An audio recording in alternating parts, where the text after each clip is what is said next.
Vous l'avez sûrement entendu plusieurs fois, il n'y a rien de plus rapide que la lumière. Eh bien cette règle semble ne plus être d'actualité, car les scientifiques ont découvert au sein de notre univers des galaxies entières qui semblent avancer plus vite que la lumière. Que disent les grands hommes de la science sur la vitesse de la lumière? Et leur théorie serait-elle en contradiction avec les faits observés aujourd'hui? La présente vidéo fait un tour d'horizon sur le sujet en explicitant mieux les faits. Mais avant de commencer, n'oubliez pas de vous abonner si vous ne l'avez pas encore fait et d'activer la cloche de notification. Vous avez également la possibilité de consulter nos différentes sources en bas en description de la vidéo. Allez c'est parti, la vitesse de la lumière. Un clic sur votre interrupteur et hop, la lumière envahit toute la pièce. Vous serez même tenté d'affirmer que la lumière n'a pas de vitesse, ou que sa vitesse est tout simplement infinie. Mais détrompez-vous, car elle possède bel et bien une vitesse dans le vide, et de surcroît, cette vitesse est mesurable. Pour parvenir à ce niveau et pouvoir mesurer la vitesse exacte de la lumière, les scientifiques ont d'abord commencé par mieux la définir. S'il est aujourd'hui évident pour tous que la lumière possède une vitesse précise, sachez que la découverte a été faite il y a seulement quelques siècles. D'après les chercheurs, la lumière peut se définir tout simplement comme une onde électromagnétique qui se propage dans le vide en suivant une ligne droite. Pour connaître donc sa vitesse en km/h ou km par seconde, c'est justement sur cette propagation qu'il faut se concentrer. Dans le langage technique, il porte le nom de célérité. Comme nous l'avons dit tout à l'heure, l'humanité a longtemps cru que la lumière possédait une vitesse instantanée. En effet, lorsqu'on l'observe à l'œil nu, il n'y a que deux choix possibles qui s'offrent à nous. Soit elle est là, soit elle n'est pas. Mais très tôt, cette dualité a été brisée par les scientifiques à travers la mise en place et la réalisation de plusieurs expériences qui ont permis d'infirmer en fin de compte la théorie. L'expérience la plus connue et la plus citée est celle de Galilée, qui a tenté de mesurer sa propagation entre deux points précis de son Italie natale. Elle n'avait pas été une réussite, mais l'homme était quand même venu à la conclusion que si la vitesse de la lumière existe bel et bien, comme il le pense, elle est extrêmement élevée. Et bim, il avait tout vrai.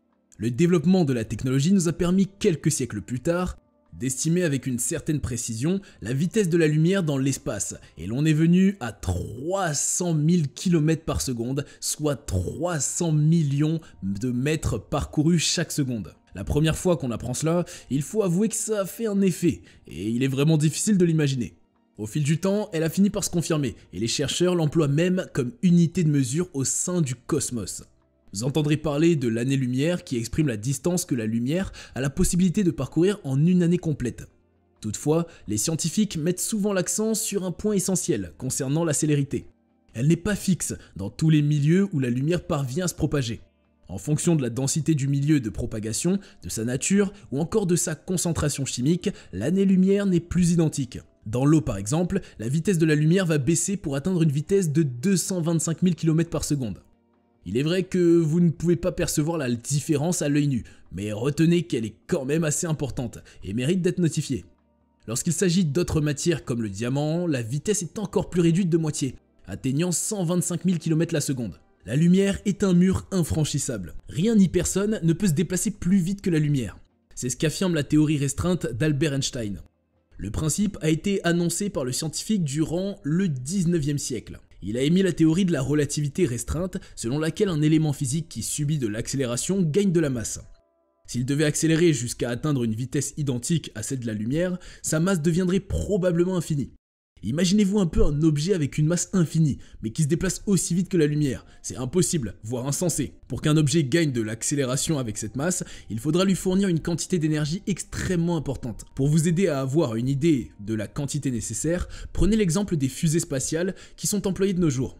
Vous imaginez bien la quantité d'énergie qu'ils consomment pour le décollage, et pourtant elles sont très loin d'atteindre la vitesse de la lumière dans le vide. En 1958, un autre physicien russe connu sous le nom de Pavel Cherenkov a décroché le prix Nobel, car il avait fait la découverte d'un phénomène qui a fini par porter son nom. Il s'agit de l'effet Cherenkov, et il se produit lorsqu'une particule effectue un déplacement plus rapide que celui de la lumière elle-même. Cela ne signifie pas qu'il va à l'encontre d'Einstein. En effet, Pavel conçoit que la vitesse de la lumière dans le vide est inatteignable pour un objet.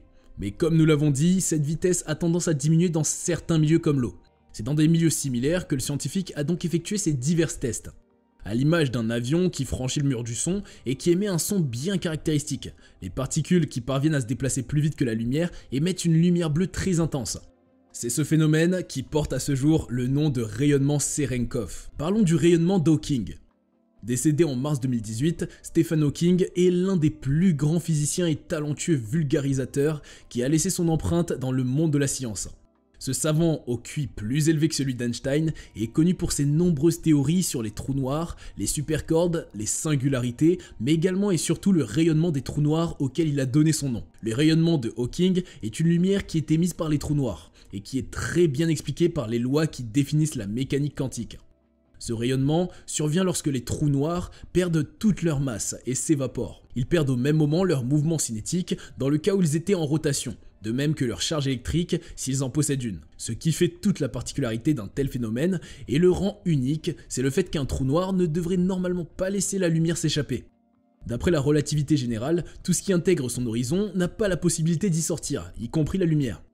C'est en voulant prouver une fois de plus que la théorie était bel et bien vraie que le chercheur a été surpris d'aboutir à la conclusion selon laquelle les trous noirs avaient bel et bien la capacité de rayonner. La prédiction avait été faite en 1974, alors qu'il cherchait également à refuter la théorie de Jacob Bekenstein. Selon ce dernier, en effet, il était possible d'associer une entropie et un trou noir en reliant des événements à la surface de l'horizon de ce dernier. Il met surtout l'accent sur le fait que si un trou parvient à émettre un rayonnement, il adopte généralement le spectre du rayonnement que possède un corps chaud particulier, qui porte le nom de corps noir. Dans le même temps, on observe une variation de sa température, qui est uniquement fonction de sa masse. Et c'est précisément l'ensemble de ces conditions réunies qui permettent la naissance de l'entropie d'un trou noir. Comme nous l'avons mentionné tantôt, il est très logique, d'après les théories de la physique quantique, lorsque les inégalités de Heisenberg sont impliquées par des fluctuations quantiques, il se forme des paires de particules antiparticules. Toutefois, au risque de violer le principe de la conservation de l'énergie, il ne dure qu'un infime moment avant de s'annihiler mutuellement. Non loin de l'horizon d'un trou noir, tout juste à l'extérieur, les paires de particules présentes peuvent bien se séparer grâce à la force des marées qui sont source d'énergie. Justement, grâce à une telle énergie, il est possible d'obtenir des particules bien réelles, comme ce que nous observons d'habitude autour de nous. Ainsi, lorsque l'une de ces particules passe l'horizon, un observateur extérieur aura tendance à voir des particules d'énergie négative, pendant qu'un autre observateur qui est au sein de l'horizon observera une énergie positive. En étant donc à l'extérieur, l'observateur perçoit l'énergie émise par le trou noir sous forme de matière ou antimatière, qui absorbe de façon continue un flux d'énergie négative. Si on se fonde sur cette observation, de même que la célèbre formule E égale mc2, on comprend immédiatement qu'on est en train d'enregistrer là une perte de masse. Au même moment, le trou noir s'évapore avec une température de rayonnement qui est inversement proportionnelle à la masse qu'il possède. C'est la raison pour laquelle l'évaporation se déroule plus rapidement lorsque le trou est de petite taille. Un trou noir qui possède une masse similaire à celle de notre planète aura le même rayonnement qu'un corps noir qui a environ une température de 0,02 K. De même, un trou noir qui a une masse semblable à notre Soleil va mettre près de 10 puissance 67 années avant de s'évaporer. Par contre, un trou qui fait 961 kg comme poids posséderait un rayon de Schwarzschild qui ne fait que 2,85 10 puissance moins 24 mètres et serait tout aussi lumineux que Soleil, sauf que sa durée de vie serait considérablement courte. De façon plus concrète, le rayonnement de Hawking est extraordinairement très faible pour les trous noirs de l'échelle stellaire ou supermassive. De ce fait, il n'est toujours pas possible de le détecter à ce jour, et cela parce qu'ils sont plus froids que le rayonnement fossile. Ils ne peuvent donc pas rayonner, mais absorbent plutôt le rayonnement d'après le principe de la thermodynamique, qui avance que la chaleur se déplace toujours du corps le plus chaud vers celui le plus froid. Les scientifiques pensent quand même qu'il serait possible de l'observer dans le cas où il s'agirait de trous noirs microscopiques, à l'image de ce qui s'est formé au cours du Big Bang. Ils portent le nom de trous noirs primordiaux, et on les observe dans tous les endroits où il est envisagé la création d'accélérateurs de particules. À ce jour, l'existence du rayonnement Hawking pose aux scientifiques une confusion qui porte le nom de paradoxe de l'information. L'univers est en expansion. Pour mieux comprendre le fonctionnement de l'expansion de l'univers, commencez par le voir en miniature. Imaginez un instant que notre univers est un ballon gonflable à la surface de laquelle vous marquez plusieurs points lorsqu'il est dégonflé. Lorsque le ballon sera gonflé et qu'il prendra progressivement du volume, chacun des points qui ont été marqués au préalable à la surface va s'éloigner des autres. Peu importe le point que vous choisirez, il s'écartera de ses voisins, et c'est justement comme cela que fonctionne également l'expansion de notre univers. Pour comprendre maintenant comment les chercheurs sont parvenus à cette conclusion, vous devez imaginer tout l'univers en plus grand, de façon plus réaliste. Ni la Lune, ni le Soleil ne s'écartent de notre planète, pas plus que tous les autres éléments de notre système solaire. Les étoiles de notre univers, la Voie lactée et même la galaxie d'Andromède, qui est située à plus de 2 millions d'années-lumière, ne s'éloignent pas de nous.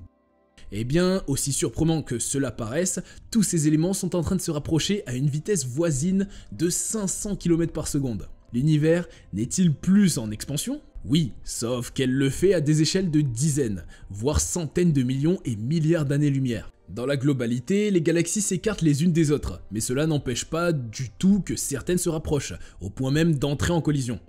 C'est ce qui s'est produit il y a quelques années de cela avec la galaxie des Souris, qui est à environ 301 millions années-lumière de nous. Depuis les années 1920, le monde scientifique était déjà informé de l'expansion que connaît notre univers.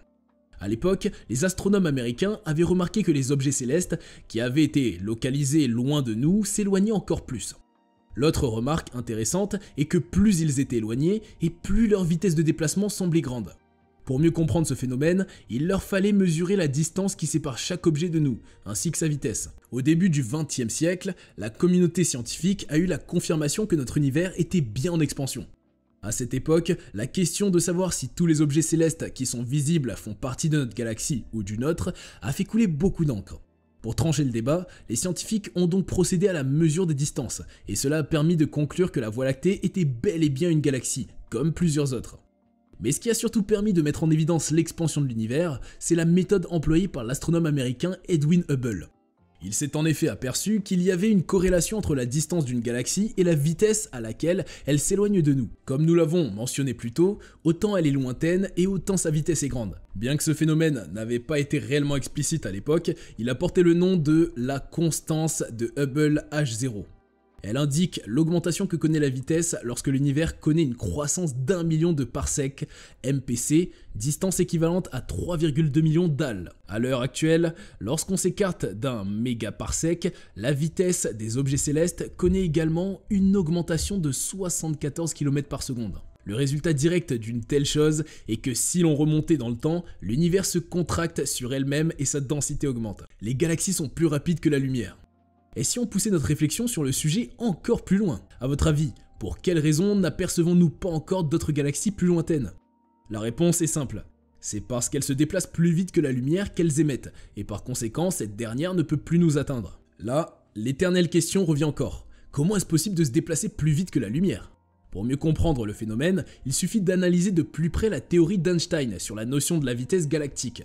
D'après la théorie émise concernant le Big Bang, c'est l'espace lui-même qui s'expand. Chaque galaxie est donc fixée en un point précis et se laisse entraîner par les mouvements de l'espace. Si on reprenait l'exemple du ballon gonflable et qu'on l'imaginait en plus grand, rien ne devrait l'empêcher d'atteindre la vitesse de la lumière et même de la dépasser. GN-Z11 est la galaxie la plus éloignée de notre univers qui a été découverte à ce jour. D'après les données dont les scientifiques disposent jusqu'à présent, elle serait dans l'univers depuis environ 400 millions d'années. Pour dater l'année de sa formation, ils ont été obligés de remonter près de 97% en arrière dans le temps, car la galaxie est âgée de 13,4 milliards d'années. Eh oui, sa lumière a fait 13,4 milliards d'années pour faire tout le voyage à travers l'espace, et parvenir enfin à l'œil du télescope spatial Hubble. Mais c'était pas là le fait le plus intéressant. Ce qui étonne parmi tant d'autres est que la galaxie ne se situe à 13,4 milliards d'années de notre univers. Elle est beaucoup plus loin. Vu de cette manière, on aurait tendance à affirmer que la galaxie se déplace plus vite que sa propre lumière émise. Ce qui est totalement faux, car la loi de Einstein reste bien valide. Le phénomène qui s'est produit ici est surtout dû à l'expansion qu'a subi l'univers durant tout le temps où la lumière voyageait. Ainsi, au départ, GN-Z11 n'était même pas à 13,4 milliards d'années de nous. Sa lumière nous serait parvenue depuis longtemps si le vide entre nos deux galaxies ne grandissait pas au fil du temps. 32 milliards d'années, c'est la distance qui sépare désormais la plus vieille galaxie découverte et nous. Nous voilà au terme de notre présentation de ce jour. Nous espérons vivement avoir contribué à l'amélioration de vos connaissances sur le sujet.